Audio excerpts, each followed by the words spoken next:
Welcome back to the Vince Coglianese Show. Ever since the attack by Hamas on Israel on October 7th, the media has really just been all over the place with how they cover this story. But one of the things they've not covered at all, it seems, at least in some quarters of the media, is the downright radicalism of the left wing here in the United States of America, and in particular, a group of women who call themselves the Squad inside the United States Congress.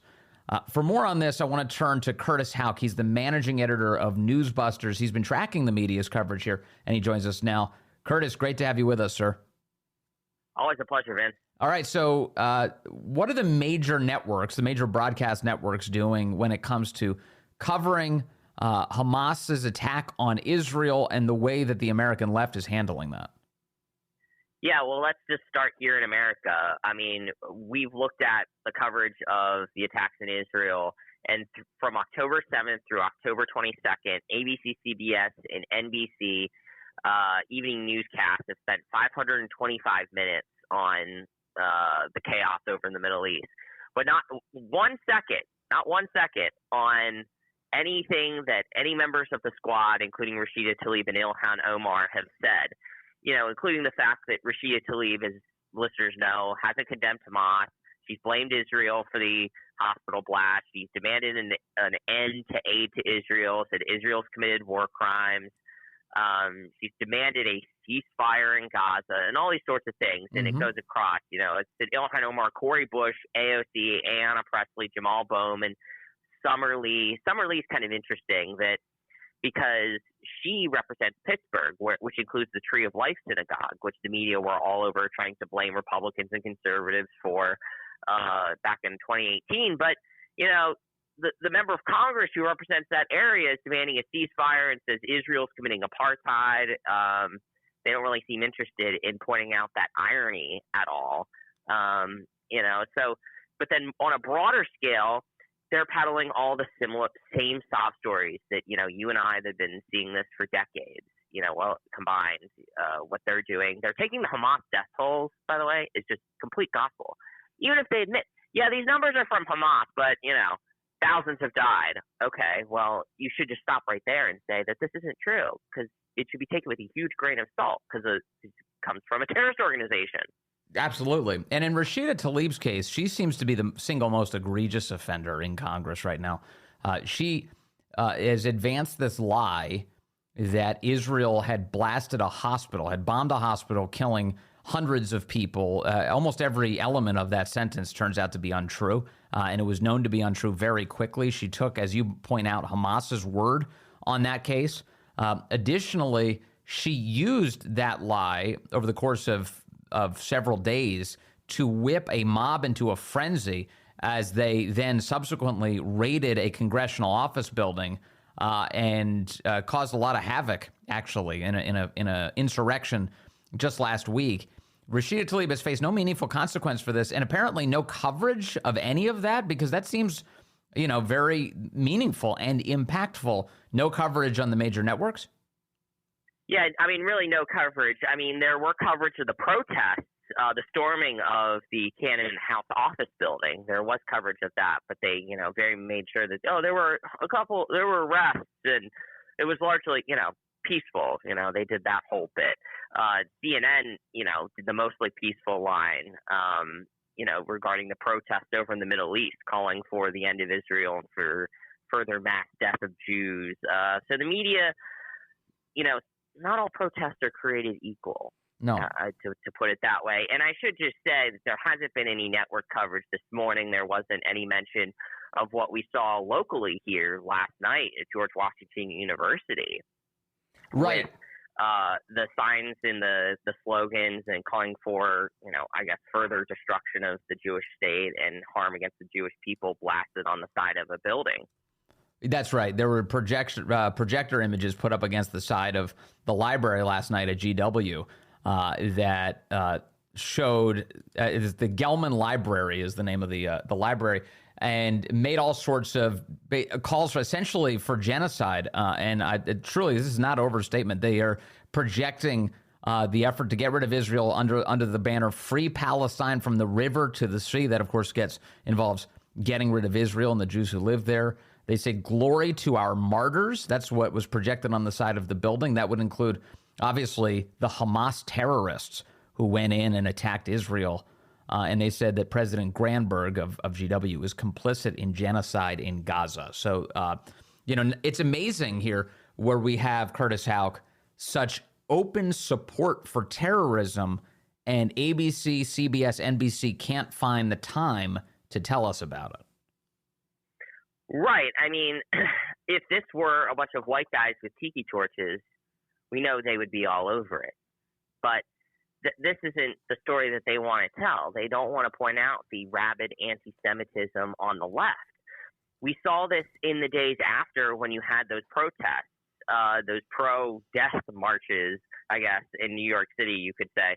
NBC News on October 8th, they said there were rallies on both sides, Vince. Rallies on both sides is the phrase that they used. And you're like, I don't know if I would call rallies on both sides, or to describe other rallies around the world, including the one I believe it was in Poland where someone was carrying a sign that showed Israel being put into a trash can. Time to take out the trash. It was something to that effect.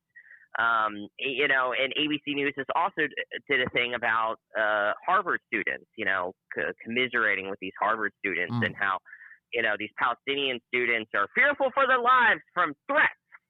Yes, I wonder what the threats to the Jewish students are like then. They even agreed to let these Arab students appear on camera with their backs facing, so they, wouldn't be shown, their faces wouldn't be shown. And one of them said, it's really terrifying because people want to wipe us off the map. I'm like, whoa, hold on a second. Isn't what your side wants to do to Israel? And of course, ABC News just moves right along. Oh, that's so sad. It tells you a lot, though, this experience, an unfortunate thing about the media, and it's just this reality that they have a very casual and accepting and forgiving relationship with extremism on the left. And an example of this week, Curtis, which I'm sure you're aware of, is the New York Times has rehired a writer to cover Gaza who has expressed open support for Adolf Hitler on multiple occasions on social media. It's just the craziest thing you could possibly imagine. The New York Times is saying, well, we talked to him and it's going to be totally fine. He promises not to tweet anything like that. I can't imagine that standard ever being applied to anybody on the right in any circumstance. Keep your thoughts to yourself, I guess, is what they want you to have as the takeaway from this. I mean, it's unbelievable. CNN last week had, some 20-something on to complain about, the Israelis trying to kill all of us. One quick trip to her social media feeds, and she was praising Hitler. And in one post, she said, basically, if I could, I would finish the job Hitler started. And CNN doesn't really care. They don't care. They're just going to move right along in the name of fairness. They've rediscovered both sides of them. I think that's the biggest takeaway from the media coverage of the last 2.5 weeks. Since the media, after years of telling us both sides, two sides do not exist and are not necessary of, airtime, they suddenly believe, no, we got to hear from both sides. We got to hear what the terrorists have to say. Dismembered babies, burn people alive. We got to hear what they got to say. We have to hear what they, what their grievances are. Why is it, in your view, that it seems, an example of this last week was the hospital incident that you and I were talking about earlier. Why does the media take Hamas's word on any event and say this is something credible that we can share? I mean, I just think that they have such an aversion and a disdain for Israel. I really think that's what it is. It doesn't really occur to them that they just front load their headlines. Like CNN, one of the first headlines on their app said, Palestinian Health Ministry says 200 to 300 people may have been killed in an Israeli strike on a hospital in Gaza. Yeah. It was stupid. And of course, the New York Times or CBS News, Gaza officials say hundreds were killed when an Israeli airstrike hit a hospital. I went through all this in a long post at NewsBusters, or Great Drew Holden has done much the same thing. But they just do this because I feel like it confirms their priors. It confirms their priors about Israel. Yes, and in particular, what you just described, those two headlines are the kind of sleight of hand that those news outlets know better about. In other words, the New York Times knows if you put things like Palestinian Health Authority or if you put Gaza officials, what you're doing is actually whitewashing the word Hamas, because Hamas is in charge in Gaza. Hamas is the ruling party in Gaza. They call all the shots. In fact, all of the aid that goes in to Gaza is stolen by Hamas officials. And in fact, it's better to be a part of Hamas if you live in Gaza than not to be, so that you can get access to all of that aid that comes in. And so the New York Times knows this. And so when they say things like the Palestinian Health Authority or Gaza officials, they're just lying to their audience. Right, and I think this comes down to basic, psychology or, just the way people think. People don't read, it's the first couple words and phrases in a headline are the most important things, in terms of capturing the reader's attention and what their first impressions of a story are when they see the headline. And if they front load it to say, Israeli airstrike kills hundreds, Palestinian health officials say, just kind of to summarize what a lot of these headlines said, what are people going to take away from that? They're not going to see the end part that say, Hamas says or Palestinians say. They're going to see Israel airstrike hits hospital. So boom, done. Do you find it sad that Israel has to show members of the foreign press, as they did this week, images of the terror attack to convince them that it's real?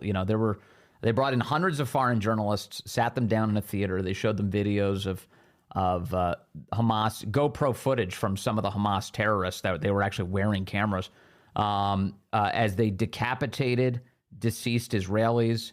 As there was one Hamas terrorist took an Israeli woman's phone, called his parents, and started bragging that he had just killed 10 Israelis with his own hands, and on, just some of the most horrific possible things. Do you find it sad that Israel has to even do an exposition like this in order to be taken seriously? Oh, of course. I mean, unfortunately, this is kind of what they have to do. I really have to hand it to the press office with the IDF. Jonathan Conricus and many others are going on CNN and the BBC.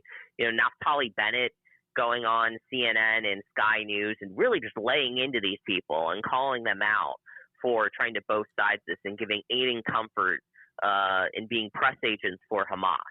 And that's the kind of aggressiveness that we see here in the United States that we as conservatives have to take, and it works for us, and they're doing that as well, because the media are running around and saying that, they're acting like morality police here. They think they can be the judge and jury of what's moral and what's true.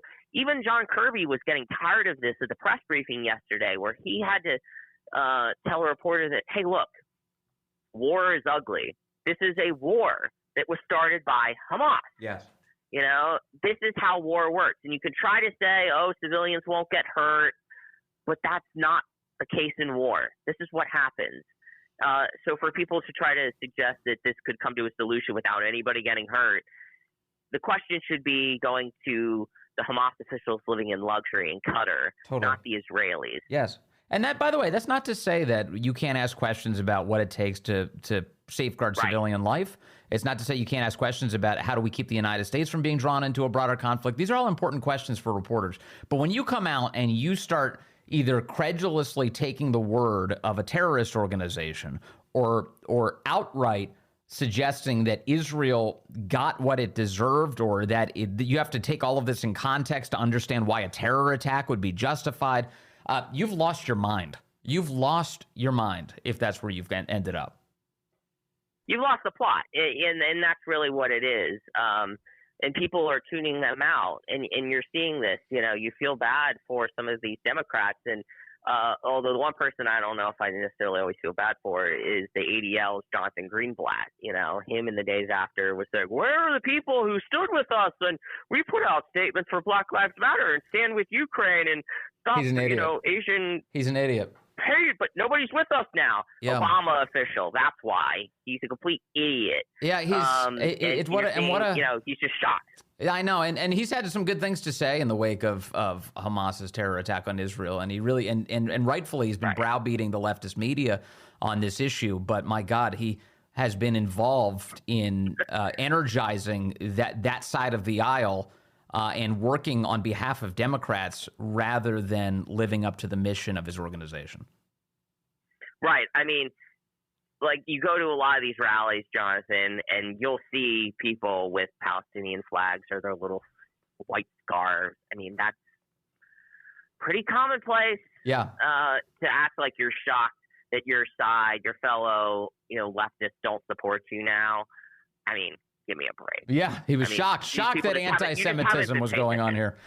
Curtis Houck, thank you very much, as always, from Newsbusters. Really appreciate your time today. Thank you, sir. Thanks, Vince. My thanks again to Curtis Houck. Always nice to talk to him. Coming up on the program, we're about to be speaking with Margot Cleveland from The Federalist, and we're going to get into the details of this $200,000 check that Joe Biden's brother James sent to Joe after James received a loan from a health company called AmeriCorps. What is going on there? Margot Cleveland has all of the details. Those are ahead on The Vince Coglianese Show. Welcome back to The Vince Coglianese Show. Do you remember when Joe Biden had this exchange? The bribery allegation, Congresswoman Nancy Mace says there's damning evidence in the FBI file that you sold out the country. Do you have a response to the congressional Republicans? Where's the money? Where's the money? Where's the money? Well, we may have an answer to that question now in the form of a $200,000 check that congressional investigators have obtained, that it went from James Biden to Joe Biden on the very same day that James got paid $200,000. For more on this, we turn to Margot Cleveland now. She's the senior legal correspondent at The Federalist, and she joins us on the phone. Hello, Margot. Hey, Vince. All right, so now we actually have a check with Joe Biden's name on it coming from one of his family members. What do we know? Sure. So one thing I would say is, you say after Jim Biden was paid $200,000, it's actually Jim Biden being loaned $200,000. He didn't do anything to get that money other than go to a business called AmeriCorps and tell him, look, my brother is the big guy and he's got connections everywhere, and you guys are trying to get some money to invest in rural hospitals, and I can bring you some millions of dollars from the Middle East. Mm-hmm. And by the way, I need some cash up front, so I'd like you to lend me $200,000, and then I'll bring these deals in for you. But what happened is Jim Biden never brought the deals in. He got another $400,000 from AmeriCorps, and then AmeriCorps went bankrupt. Jim Biden had not paid that money back, and the trustee had to try to get it. And eventually he paid, some pennies on the dollar for it. But who walks away with the cash? And up to now, no questions asked. That would be Joe Biden. AmeriCorps was a health company, correct? Correct. And it owned several rural hospitals, including one in Pennsylvania. And what was going on, I guess they were cash strapped, and there was a kind of a scheme to figure out how to increase the revenues. And around this time, Congress had increased the repayment rates for government insurance, so Medicare, Medicaid, for rural hospitals. So it was kind of this theory of how can we basically game the system and make money off of rural hospitals. And that's what AmeriCorps was owning. And that's what Jim Biden was going and saying, hey, I can get you this investment, this flush of cash, and then we can make you profitable. But it never happened. And instead they went bankrupt, and you had rural hospitals closing. So, right. So whoever ended up owning AmeriCorps' assets as a result of the bankruptcy, they pursue the Bidens. But it's unclear to me if AmeriCorps would have ever demanded that the Bidens repay that debt, right? Because it seems to me that it's a feature of Biden family financial scandals that they are loaned money rather than sometimes being given it directly as a way of evading taxes on that money. Right, and in this case, there's been some really good tax folks that I follow who make the point that when it's an amount that large for a loan, if Joe Biden had actually borrowed that from Jim Biden. Joe Biden would have had to report interest on his tax return, basically saying, look, I don't have to pay any interest, but it's such a large amount that should count on my tax return. And we didn't see that. So that's a little in the weeds, but it is an actually interesting point to say, okay, there's something fishy going on about this loan. In other words, the money went undetected on his taxes. Right, exactly. And you're right. If it was a gift, they would have had to report gift taxes. But how can a private entity, AmeriCorps, give money away? They can't. The loan, that one's still kind of suspicious because it was a personal loan. What business was it of AmeriCorps to be giving personal loans to people? And the reality of the flow of the money demonstrates that there was an effort to conceal where it was going. Because if the money ends up with James Biden, the loan, and then that very same day he cuts a check to Joe, that strikes me that's an intentional decision. We're talking a lot of money. Why wouldn't, if it was meant to be going to Joe, why wouldn't they just loan it to Joe directly? Right. Although in this case, there is no evidence that I've seen that shows that AmeriCorps was trying to get it to Joe Biden, that it was a matter of Jim Biden trying to get it to Joe. Unlike what you have with the Hunter Biden scenario, where I have a feeling that, we know from the Burisma confidential human source that they said that they were paying the big guy, was it $5 million, $6 million? Mm-hmm. That it might have gone through several different laundries, so to speak, to get to Joe Biden. Here, I don't see any evidence that AmeriCorps was directly giving it to Joe or that was the intent. But it really doesn't matter because Jim Biden was out there selling Joe's name to get this loan. And then the money went right to Joe. And don't tell me Joe Biden didn't know what was going on. We have those FOIA requests where we know while vice president, Jim Biden was getting thousands of emails at his government account from, as vice president from Jim Biden and Lion Halls, I believe that was the business's name that was Jim Biden's business. What business is a private business having to be emailing the vice president? Right. So and Rosemont Seneca, for that matter, the thousands upon thousands of emails to Joe Biden's vice presidential office. Exactly. So I was just focusing on the Jim, but you're right. There's all those coming from Hunter as well, while he is vice president. And we know from some of the documents before that you had Hunter's folks who were basically editing press releases for the vice president's office. So there's no way that you can seriously claim that Jim Biden didn't know that Joe Biden didn't know his name was being used to get money for the family business. Well, especially, so now we have a check from one family member to Joe Biden that we're looking at, a massive amount, $200,000. That's more than most people make in an entire year in salary, way more than most people make. And that's a single check. What I've noticed, one of the features of this saga, Margot, and I know you've noticed this too, is the goalpost shifting has been all over the place. It was, originally that Biden wasn't even aware of his son's business dealings, and we're getting all the way to the point now where they say things like, well, there's no evidence that Biden got money. That's basically, that's what it comes down to. But it strikes me, and I know this has come up in some of the impeachment inquiry hearings, that if you have members of your family who are being enriched by your actions and your assistance, that is a corrupt act. That is bribery right there. If you're enriching your son and then in exchange doing acts on behalf of the person who's paying him, that's it. Doesn't that seem like an open and shut case? It does. And you obviously have to look at what the definition of bribery is and what the intent is. But I think there are at least two, if not three ways that you can show that Joe Biden is responsible and involved in this corruption. One, that he knew what was going on and let it continue. Right. Two, that he assisted with it going on. For instance, Hunter says, hey, these guys at Burisma want to talk to you, Dad. And Joe gets on and says, hey, how's the weather there? He's not talking about weather. He's saying, hey, I come to the phone when my son asks me to.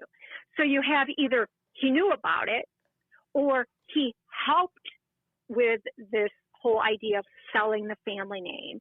But then you also have the very real possibility that he changed American policy, which would be the worst of the three. And we have that with Burisma and the firing of the prosecutor as very strong evidence of that. But we also have it with the Russian oligarch, the mayor's wife, who was not put on the sanction list. And she had provided money to Hunter Biden. So when we sanctioned these big Russians for invading Crimea, she was left off of it. So you kind of have this scale of corruption. And even the first one, Joe knowing and letting it go, that's overwhelming evidence. That's open and shut. But it goes much worse than that, up to and including the potential changing of American policy because of payments that his son received and that we have evidence he got money for, such as, 10% for the big guy and him Hunter crying to his daughter that he's not going to make her, support him and give him 50% like the big guy did. Well, the reality here is that Biden has an entire career behind him where he takes money from various groups and then he does their bidding. Like being a senator from Delaware, where all the credit card companies are based, Biden took credit card money forever, company money forever. And then when it came time to legislate on these issues, he was always trying to advance the interests of the credit card companies over the consumers, but including by making it harder for you to discharge your debt if you go into bankruptcy on behalf of these credit card companies. So the pattern is there, Margot Cleveland. We're just talking about at what scale is he doing it and to what extent is he keeping it from the public's eyes? Right. So you kind of go from the difference in kind to degree, because when you've got lobbying and those are the interests you further, where does that turn into corruption? Sure. When, that's the whole purpose of lobbying. But here it's not difference in degree. It's difference in kind, because that, and again, that's part of the reason you have FARA registration, that you have people register that they're a foreign agent so people can see it. And Hunter Biden didn't register as a foreign agent for Burisma. And that is a huge problem, which is another reason we should be looking at this scandal. But the evidence is overwhelming. And as you say, it should be open and shut.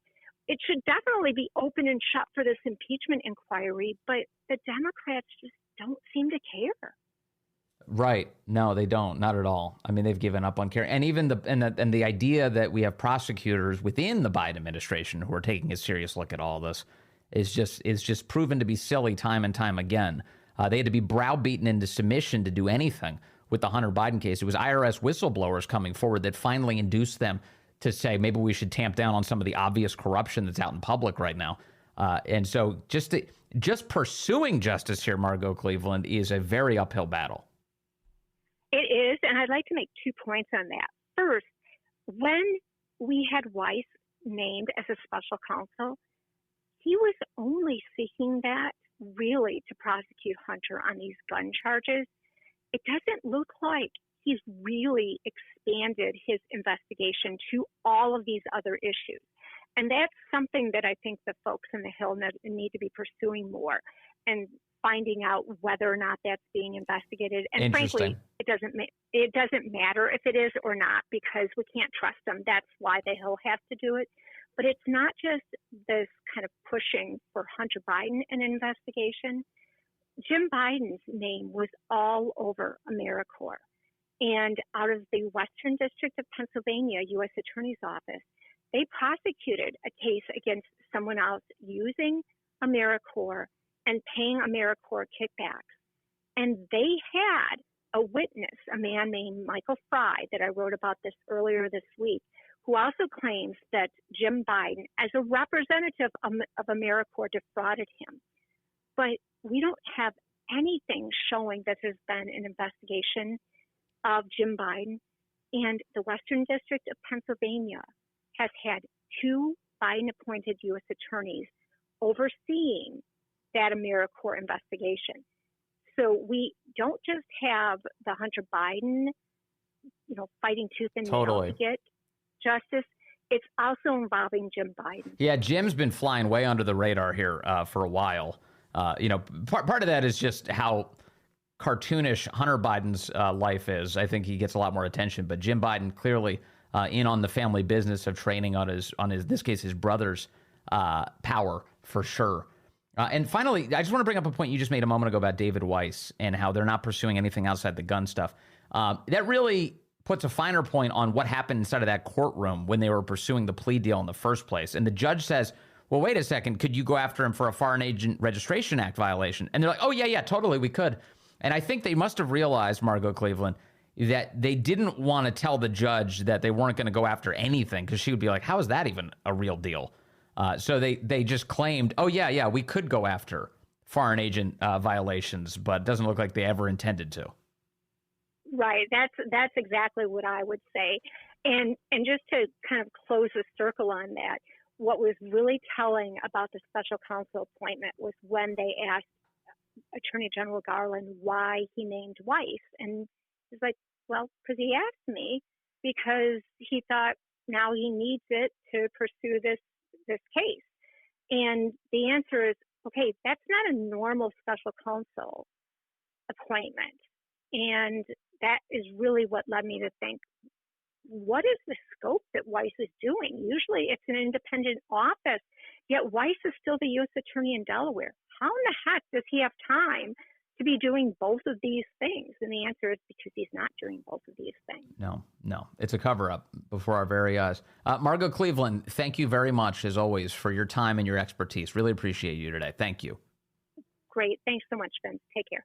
Well, I told you in the last hour, we do have breaking news this afternoon that Democrat Congressman Jamal Bowman of New York has been officially criminally charged with a misdemeanor after he pulled a fire alarm in a congressional building on Capitol Hill last month. NBC News' report says that the charge is one misdemeanor count of falsely pulling a fire alarm. You can see that on camera, obviously.